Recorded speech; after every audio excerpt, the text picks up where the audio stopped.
Onion, garlic, caminos, oregano, chili powder, tomatoes. Lona Brown is busy cooking for her children and grandchildren, following her father's old recipe for tacos. You want another pickle? I got a big pickle, Mama. The 48-year-old from St. Paul, Minnesota, is also following in the footsteps of her mother and grandmother in developing diabetes. From what I knew when I was younger, you get diabetes, they cut your feet off. So when I got diabetes, I didn't want to accept it because it meant my feet are going to go. She had an American Indian mother and a Hispanic father.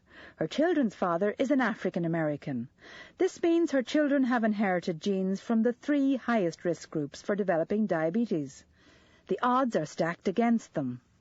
Much of what the world now knows about type 2 diabetes is a result of work carried on at the National Institutes of Health in Phoenix.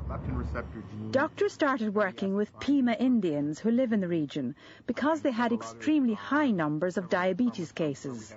People with diabetes suffer roughly twice the mortality rates of people without diabetes.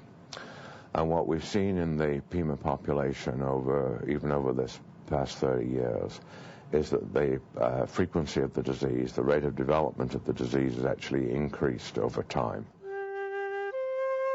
In the 1930s, the Pima's native diet started to change. They began eating less of the natural foods like squash, wild spinach and beans, and more high-fat processed foods. Once known as strong runners and trusted scouts for the U.S. cavalry, in modern society they walk and run considerably less. Today they have the highest diabetes population in the world. Given the fact that the epidemic has occurred as a result of changes in lifestyle, this also implies that the disease could be prevented also by changes in lifestyle.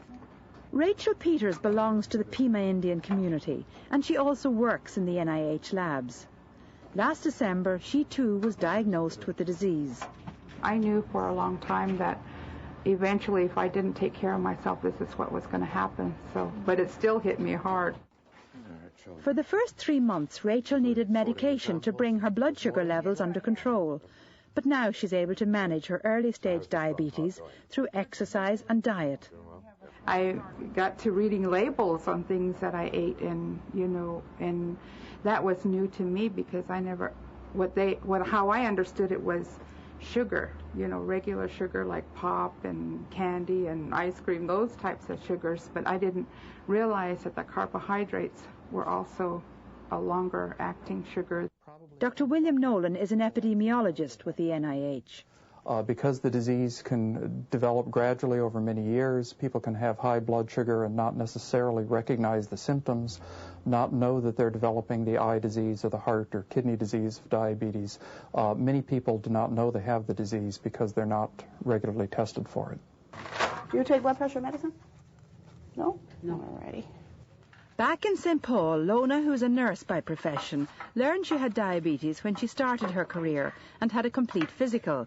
She was 40 years old. By that point, she figured she had suffered from high blood sugar for at least 15 years. You can have a seat right in here, Ramona. Okay. Now we're going to be doing a diabetic foot check yearly, okay? Not only is Lona a diabetic herself, but she also treats diabetic patients.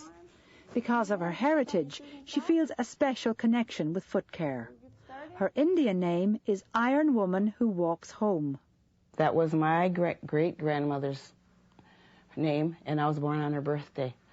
So I take pride in that. And I am very proud of that name.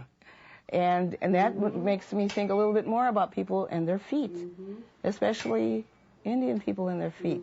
They do a lot of walking.